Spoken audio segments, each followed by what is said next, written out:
Assalamualaikum warahmatullahi wabarakatuh. Perkenalkan, nama saya Diva Nindaraswati. Di sini saya akan memaparkan beberapa materi tentang bagaimana cara kita untuk berinteraksi dengan dosen, kakak tingkat, dan juga teman sebaya.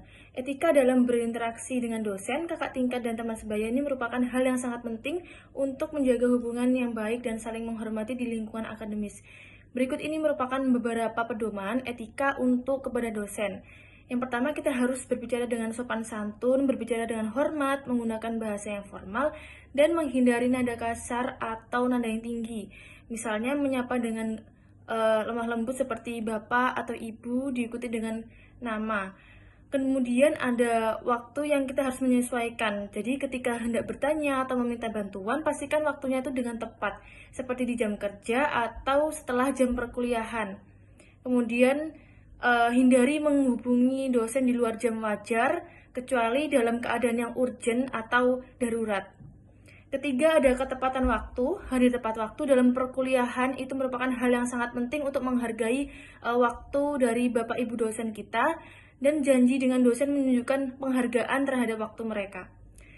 Ada kepatuhan pada tata tertib, juga mengikuti aturan yang ditetapkan oleh dosen dalam keadaan di kelas saat perkuliahan, termasuk tertib dalam soal tugas, ujian, dan partisipasi di kelas.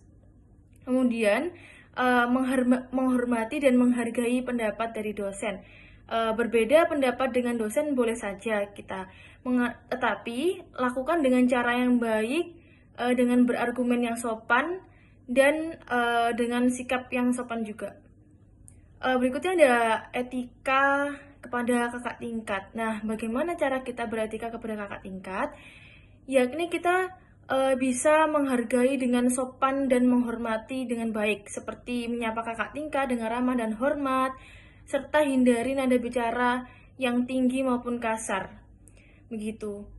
Kita juga bisa menerapkan 5S yaitu senyum, salam, sapa, sopan, santun.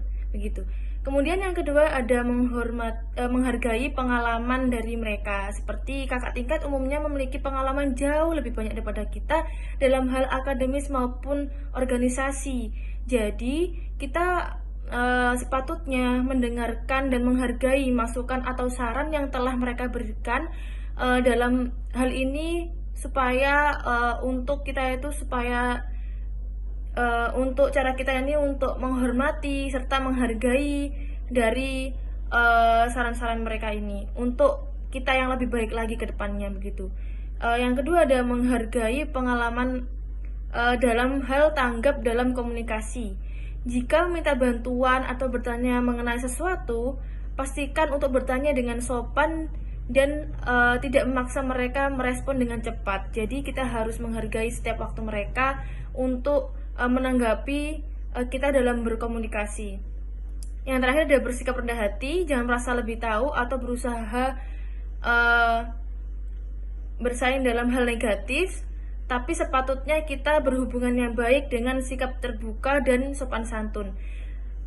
Yang terakhir ada etika kepada teman sebaya, yakni bisa saling menghormati, seperti meski kita teman sebaya memiliki status yang sama, tetapi penting untuk saling menghormati dalam komunikasi dan interaksi sehari-hari.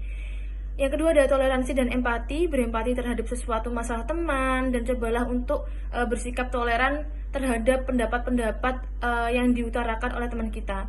Yang ketiga ada kerjasama dan gotong royong dalam tugas kelompok maupun kegiatan bersama, bersikaplah kooperatif dan adil, serta hindari penyalahgunaan kepercayaan dari teman, begitu. Sekian dari saya, terima kasih. Wassalamualaikum warahmatullahi wabarakatuh.